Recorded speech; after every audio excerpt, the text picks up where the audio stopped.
Hey everyone, this is Dakota with Bear Creek Motorworks. I recently had a customer reach out to me about our relay boards and what kind of sets them apart from what everybody else is doing. And I sort of wanted to touch on that for this video. So typically you'll see a bunch of relays, on a board with this style. And then you'll see some sort of fuse box like this, and you'll have all your hots running, and then your grounds, and then your triggers. And on this one, these accept these fuses, but I'm sure you know what I'm talking about when I say this is your typical setup. You have your battery coming in, have your negative going in for your relays, and then you've got your relays themselves. So this is what we really want to talk about. This is your typical spade connector. It's tanged. You can see here how there's a little clip there. And these, you can see how they crimp. They don't crimp onto the sheathing of the wire, just the wire itself. And you'll hear this click whenever this locks in, it wiggles, but it makes contact. And then, set this aside, the relays themselves.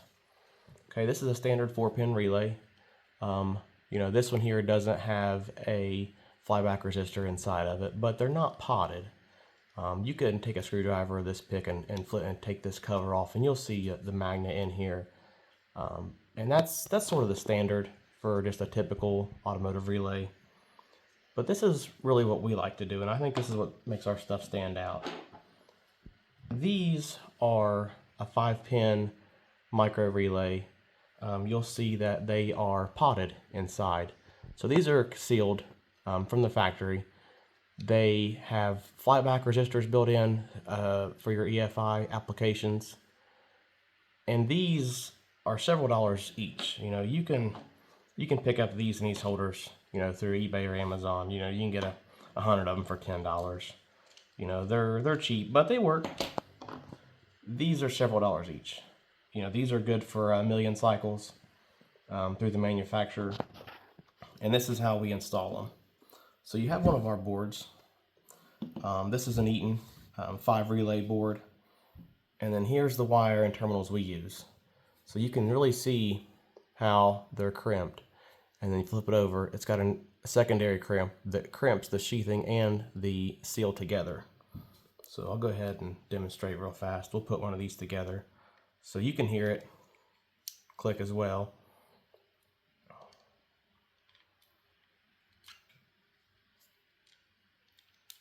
Get it in there, right?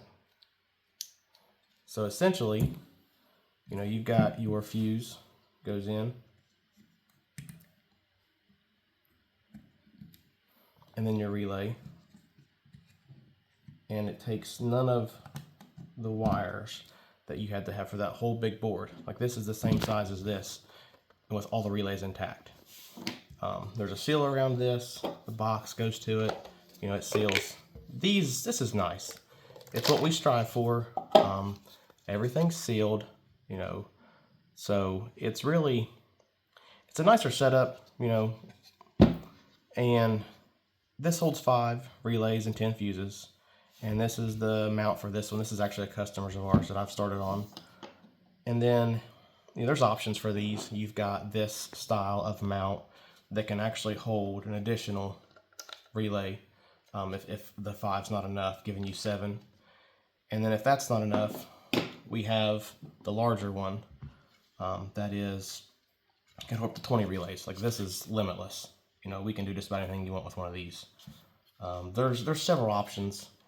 But we want our stuff to last. These here, I've never had a failure. You've got an expensive engine, and you're running cooling fans, fuel pumps, you're on the starting line on the Transbrake, you're on the 2-step and this shit's jiggling around. You don't want that, okay? This is nice. Obviously our stuff's priced a little bit higher, but there's a reason for it. We're trying to make our stuff last, and we think it's a great product, and we wanted to showcase it a little bit today for this Wiring Wednesday. keep an eye out. We're going to try to do some more of these with some of the other things we offer. But for now, that's all I have.